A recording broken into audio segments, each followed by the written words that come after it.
Salut à tous, j'espère que vous allez bien. On se retrouve aujourd'hui pour une nouvelle vidéo. On va revenir sur les tirages de la Ligue des Champions. Tirage très difficile pour le FC Barcelone. Mais bon, on va également parler des autres clubs.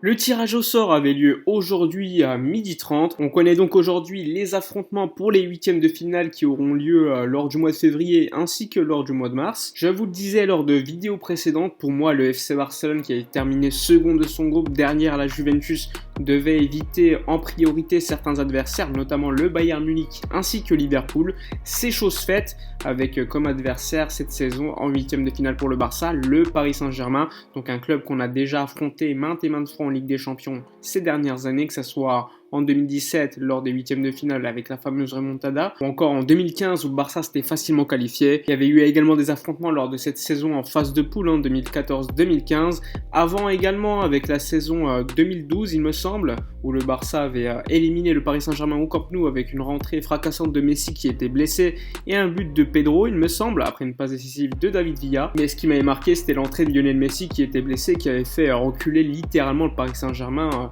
de 30 mètres vers leur cage. Alors je vous mets à l'écran tous les tirages au sort pour cette saison de Ligue des Champions. On va tout d'abord parler des affrontements rapidement des autres clubs. Comme vous pouvez le voir, Mönchengladbach va affronter Manchester City. Pour moi, clairement, les favoris pour cet affrontement, c'est clairement l'équipe anglaise, même si je pense que Gladbach peut sortir un ou deux matchs très intéressants. Il ne faut pas oublier que Gladbach a mis en difficulté l'Inter de Milan, a failli battre le Real Madrid que ce soit chez eux ou encore à domicile. Manchester City aujourd'hui est en difficulté, même si ils ont quand même une certaine marge. Il ne faut pas oublier que l'affrontement aura lieu quand même dans 2 mois. Je pense quand même que d'ici là, Manchester City aura repris un certain rythme de croisière et je pense que Manchester City est favori et va se qualifier pour les quarts de finale. Ensuite, deuxième affrontement, Lazio de Rome contre le Bayern Munich. Pour moi, il n'y a pas de surprise, le Bayern est largement favori, même si la Lazio est une équipe très intéressante de Serie A. Je pense quand même que le Bayern est largement au-dessus et à mon avis c'est la meilleure équipe en Europe aujourd'hui, même si défensivement, attention au Bayern qui ces dernières semaines en Bundesliga encaisse pas mal de buts. D'ailleurs il me semble au moment où je fais la vidéo, ils sont même plus leaders puisque c'est le Bayer Leverkusen et Leipzig était à égalité avec le Bayern. D'ailleurs ces dernières semaines il y avait eu un match Bayern-Leipzig et Leipzig avait été très intéressant, ils avaient fait même match nul en ayant mené plusieurs fois dans le match. Mais bon, pour en revenir sur l'affrontement Lazio-Bayern, je pense que le Bayern va également se qualifier sans surprise.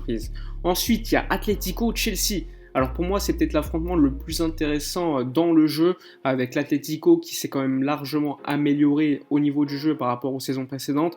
Il y a également des volontés de jouer un peu plus offensif avec la présence de João Félix, Angel Correa qui peut être très intéressant. Il y a également Luis Suarez. Même si l'Atlético a fait un très mauvais match contre le Real Madrid le week-end passé, l'Atlético c'est pas ça cette saison de manière générale. C'est une équipe qui sait également jouer au ballon, qui est très offensive et surtout défensivement c'est une équipe très solide. Après évidemment il reste encore 2 mois avant ce match, tout peut se passer, mais à l'heure où je vous parle, je pense que l'Atlético est favori, même si Chelsea, attention, est une équipe très intéressante, avec une défense centrale retrouvée, bien solide, avec un Mendy qui fait le travail au but, et surtout ils ont une attaque quand même plutôt intéressante, que ce soit Timo Werner, même si au niveau de l'efficacité ça peut changer d'un match à l'autre, ça reste quand même un attaquant de grande classe. T'as Abraham, t'as des joueurs comme Kovacic, Mason Mount, Ziyech, enfin bref, une équipe avec énormément de talent, mais je pense quand même que l'expérience de l'Atlético, son assise défensive et les joueurs de talent qu'il y a devant, je pense qu'ils feront la différence et vont se qualifier. En tout cas, ça va être très intéressant à suivre. Ensuite, Leipzig-Liverpool. Alors là, attention à Leipzig, même si je pense que comme tout le monde, Liverpool est favori. Liverpool n'a plus de défense centrale, même si ces dernières semaines on voit Fabinho ou encore Jordan Anderson jouer à ce poste de défenseur central. Matip devrait revenir rapidement, il n'y aura pas Van Dijk vraisemblablement, mais ça reste quand même une équipe de Liverpool au-dessus au niveau des individualités. Collectivement, je pense également que c'est au-dessus. Il y aura le retour à mon avis de Jota qui s'est blessé pour 6 à 8 semaines. Ça sera tout juste, mais je pense qu'il sera présent avec Salah, Mané, Firmino et évidemment Thiago Alcantara. Je pense quand même qu'au niveau collectif et individuel, individualité, Liverpool est au-dessus de Leipzig, mais attention, Leipzig est capable du meilleur comme du pire, mais je pense qu'au niveau de la régularité, Liverpool sera au-dessus et montrera lors de ces 2 matchs qu'ils vont se qualifier, qu'ils méritent leur qualification, donc qualification du Liverpool FC. Ensuite, on passe à la Juve contre Porto. Je pense que la Juve va se qualifier, même si la Juve c'est pas l'équipe aussi forte, aussi solide qu'il y a quelques saisons. Ça reste une équipe avec énormément de talent au niveau offensif, que ce soit Morata, Ronaldo, Dybala. Défensivement, il y a le retour de De Ligt qui est très important. Après, c'est pas la même Juve, comme je vous l'ai dit, où il y avait Chiellini, Pogba, Vidal, etc. Mais je pense que c'est au-dessus de Porto, même si Porto a fait une phase de poule plutôt intéressante, même s'ils ont terminé juste derrière Manchester City. Je pense que l'équipe portugaise pourra quand même gêner d'une certaine manière la Juve, mais que finalement la Juve va se qualifier sans surprise également ici. Et là on arrive enfin au FC Barcelone Paris Saint-Germain. Comme je vous l'ai dit, il y a un certain historique entre ces deux clubs en Ligue des Champions, historique plutôt favorable au FC Barcelone, puisqu'on s'est toujours qualifié contre les Parisiens. Les Parisiens ont souvent, on va dire, choqué lors des gros matchs en Ligue des Champions ces dernières années, même si l'année dernière ils sont allés en finale, c'était quand même une compétition plutôt spéciale. Après, le Barça a largement changé, c'est pas la même équipe qu'il y a quelques années, le Paris Saint-Germain également. Je pense que Paris a un talent offensif beaucoup plus fort que celui du FC Barcelone, mais attention, le Paris Saint-Germain c'est pas non plus un collectif super solide, c'est pas Liverpool, c'est pas le Bayern. Au niveau du championnat en France, ils sont également en galère, ils ont perdu contre Marseille, ils ont perdu contre l'Olympique Lyonnais. Alors oui, c'est plutôt une saison différente par rapport à ce qu'on connaît d'habitude, il y a énormément de blessés, il y a la blessure de Bernat qui est quand même très longue, normalement il devrait revenir lors du mois de mars. Donc en gros, si tu fais le point effectif à effectif, si tu regardes au niveau des buts, Navas, Ter Stegen, pour moi ça se vaut plutôt, même si je préfère Ter Stegen parce qu'au niveau du jeu du pied, c'est largement supérieur à mon avis. Après, Navas est peut-être aujourd'hui plus en forme, mais à voir lors du mois de février-mars, mais je préfère quand même Ter Stegen. Après, en défense centrale, je pense qu'il n'y a pas de débat, je pense que le Paris Saint-Germain est supérieur. Au niveau des latéraux, ça se discute, même si je considère le FC Barcelone supérieur, que ce soit avec Serginho Dest ou Jordi Alba par rapport à Baker ainsi que Florenzi, même si Florenzi est un latéral plutôt intéressant. Après, au niveau du milieu de terrain, c'est plutôt complexe. D'un côté, tu as Verratti qui est selon moi un joueur très talentueux, qui a toujours montré qu'il était au-dessus des autres, mais en Ligue des Champions, il y a quand même énormément d'absences, on ne le voit pas souvent, toujours blessé, il y a toujours des problèmes. Mais intrinsèquement, pour moi, c'est le meilleur milieu qu'il y a entre les deux équipes. Après, les autres milieux parisiens, pour moi, c'est pas non plus la folie. Que ce soit Paredes, qui est un joueur qui peut vite fait péter les plombs, qui n'a pas non plus une certaine fiabilité dans les grands matchs. Que ce soit Rafinha, qui est parti du FC Barcelone.